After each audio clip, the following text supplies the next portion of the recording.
Let's talk about sumac.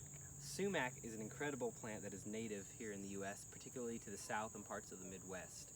And traditionally, it is not only considered edible, but also medicinal. The Native Americans used it for just a number of medicinal uses, as well as the pioneers and early settlers. And it's got a bit of a taste that's, most people compare it to a lemon, but I think of it more as a pomegranate kind of a taste. It's got a little bit of tartness to it in a really good way, but also a sweetness that goes with it really well. It's an incredible flavor, and I don't know why it's not more common because, as you can see, it grows prolifically. There's so many berries up here, these reddish, purplish berries. The birds love them, and humans do as well if they're smart. Now, of course, you want to be cautious if you're harvesting these because there is something known as a poison sumac. It's not really a sumac, but it looks very similar. It tends to grow in swampy areas, and instead of these reddish, purplish berries, it's more white.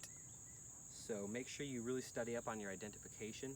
A dead giveaway of these winged sumacs, called winged for a reason. If you strip away the leaves, you'll see the stem has little leaves on it, little wings. And that's a telltale sign that you've got the right kind of a sumac here. So these berries can be used in a number of ways. You can make a lemonade-like drink out of them, a sweet tart kind of drink. You just do sugar, water, and the berries. You can make wine out of them. You can make jellies. I'm sure there's a number of pastries and pies and things you could do. It's really unlimited.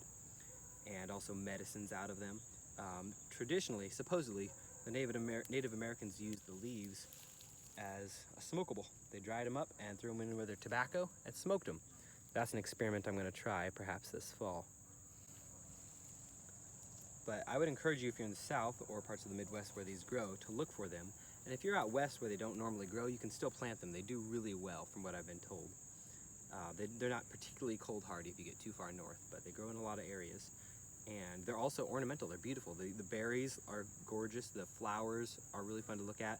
The way they grow is just really cool. As you can see, they get pretty tall, but they can also be kept at a more shrubby type of a height. And so they're really versatile with a food forest or anything like that if you're trying to build them. When we got onto this site, this property, it was our intention to build a food forest. And initially we were going to take everything down and plant what we wanted. But then we realized we're surrounded by ready-to-go trees. There's already a lot of edible food out here, and all we need to do is learn about it. And instead of waiting 5 to 10 years for a tree to produce, we've got it ready to go. We've got a harvestable crop. We're going to take this home and make a ton of food out of it and a ton of drinks and have so much fun with no work. We didn't plant it, we didn't till anything, we didn't cultivate the land, we just walked on and took it. It's the beauty of foraging. So I would encourage you to learn about sumac, study up, make sure you're not taking poison sumac, make sure you know the difference. That's what the internet is for. And start gathering this stuff and using it. It's an incredible, abundant resource here in the United States, like so many other edible plants, and it's time to start using these things and enjoying them. So have fun.